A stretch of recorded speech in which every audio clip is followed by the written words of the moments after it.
Hello, everybody. Welcome to Little Rusty Bucket. Subscribe to the channel and drop a like. We are very nearly at 25K subs. In fact, we might have crossed it and I haven't looked. Let me check that. I'm pretty certain we're not quite there yet.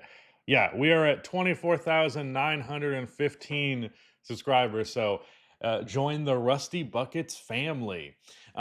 Game one of the Western Conference Finals just went down between the Minnesota Timberwolves and OKC Thunder, and the Thunder had a pretty big statement game, I would say. They end up finishing with a 26-point lead, if I can do math correctly, 114 to 88. The Timberwolves actually had the lead in the first half, and I think this was primarily just due to the fact that the Thunder could not buy a bucket from outside. I believe Isaiah Joe may have had the only three-pointer that they hit in the first half.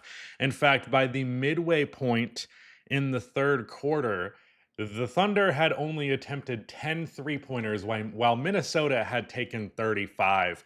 And to me, that is the thing that was very interesting about this game is there could not have been a more dramatic difference for these teams in terms of where their points were coming from. I'm willing to bet Minnesota won the three-point battle here. Maybe it got worse in the second half, but at the very least in the first half, they were absolutely cooking. Actually, no, not really. They went 15 for 51. 51 is a lot of damn three-pointers, so they only hit 29%. Meanwhile, OKC went 11 for 21. So yes, they did hit more threes. I was right about that, but they just went ice cold in that second half. I think Dante DiVincenzo was a big part of the problem with their shooting. Mike Conley, 1 for 5. Naz Reid was terrible. He was 0 for 7. I said in my series preview that came out earlier today on Rusty Buckets that I thought Naz Reid would thrive against this team. The first game would not indicate that that take is going to age particularly well. Anthony Edwards had a very quiet game. He was pretty good in the first half and not really all that present in the second. You can say the same thing for Julius Randle. Julius had 20 first half points, 8 second half points. He started the game 5 for 6 from 3, but I don't think he attempted a 3 in the second half. And I kind of felt like the Thunder were going to come back in this game, because they've kind of been prone to bad starts lately. They kind of tend to come back. It's funny. I've experienced the phenomenon a few times of on the Real app looking at the comments on SGA, which is a toxic choice. I shouldn't do it. But just seeing all the people dogging on him, acting like he's a terrible player because he had a bad first half, and then he cooks in the second half and makes the comeback. Now, don't get me wrong, Shea had a bad game.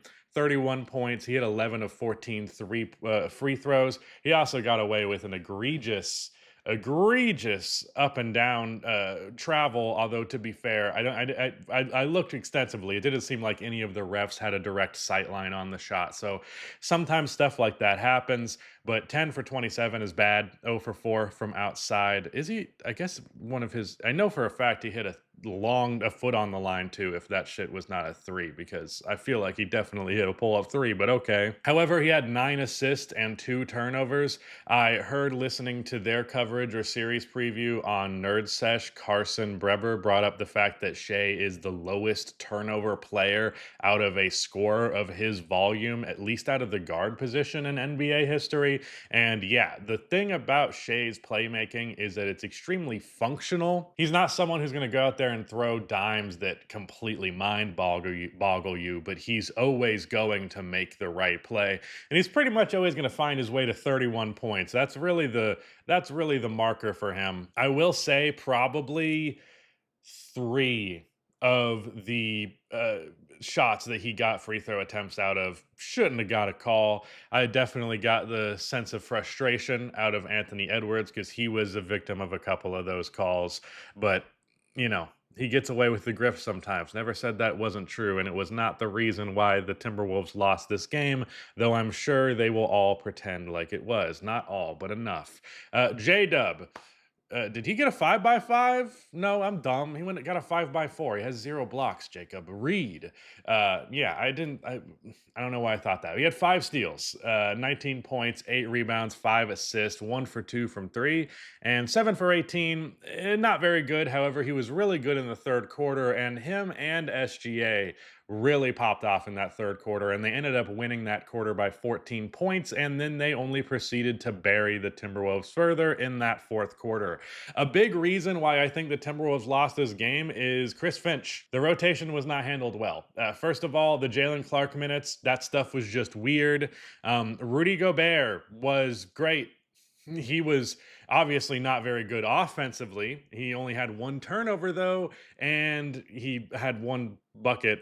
That's not great for 21 minutes. However, Minnesota's offense was better in the first half when he played substantially more minutes, and the defense was way better. So in the second half, when Julius Randle was no longer able to bail them out just by hitting every damn jump shot he took, and Anthony Edwards went scoreless in that fourth quarter, well, it would have been nice to at least have the defense of Rudy Gobert to back you up, because the moment that he sat at the start of that fourth quarter, they just started getting to the basket nonstop. And they were scoring points in the paint the whole way through. The way that they were getting their offense was the free throw attempts, transition, and decent scoring inside the paint in general. A lot of it was from Isaiah Hartenstein. But Rudy Gobert, there is a night and day difference between the rim frequency for the Thunder when Gobert was on the floor versus not. He ends up having the second best plus minus out of anybody on the Timberwolves. Mike Conley had a +5, and he had a -2. Everybody else was in the double-digit negative figures. Naz Reid, -21. Ant was -23. Their offense went away, and then they also made their defense substantially worse with Rudy Gobert. I recognize that the lack of Rudy was probably an attempt to supplement that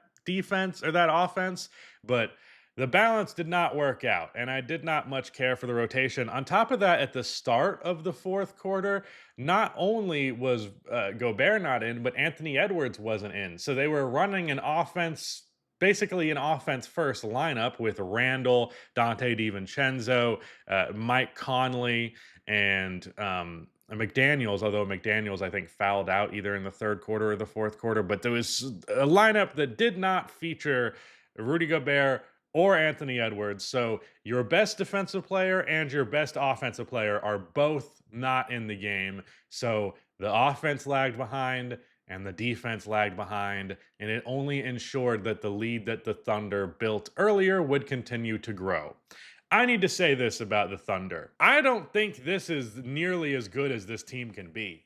I think the scary thing about the OKC Thunder is they're as bad as they're going to be for the next couple of years right now, barring an injury or like a completely ridiculous contract situation. As long as they're able to keep these core players together with the treasure chest that they do, with the fact that these players are going to get better with time, like J-Dub and Chet are nowhere near what their peaks as players are going to be. At the very least, Chet isn't.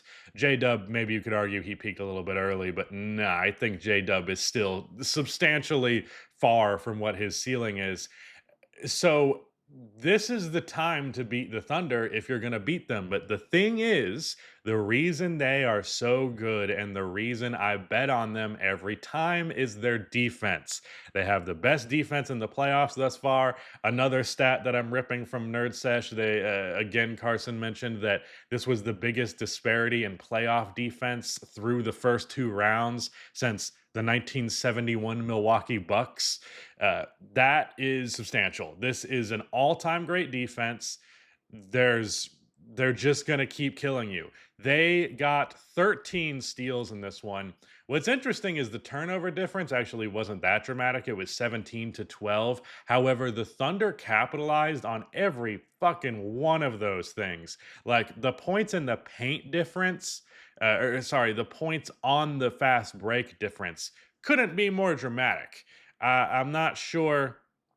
I'm sure I can find the tracking data for that somewhere, but they were displaying it plenty of times over and over that the difference of fast break buckets could not have been more dramatic. So yeah, OKC's defense, that's the reason why I think they're going to win a championship. It's just too good. There's too much It's impossible to throw a pass versus this team. Oftentimes, it's not actually going to result in a steal, but you're going to fumble the ball. You're not going to get in the rhythm you want to. You're going to take shots that are off balance because the defender is undercutting you. Like, there is such little that you can do with this defense. You just have to hope to hit shots over the top of them. And Julius Randle hit a bunch of wild ass threes. Like, at least two or three of those were threes that I think he would miss way more often than not.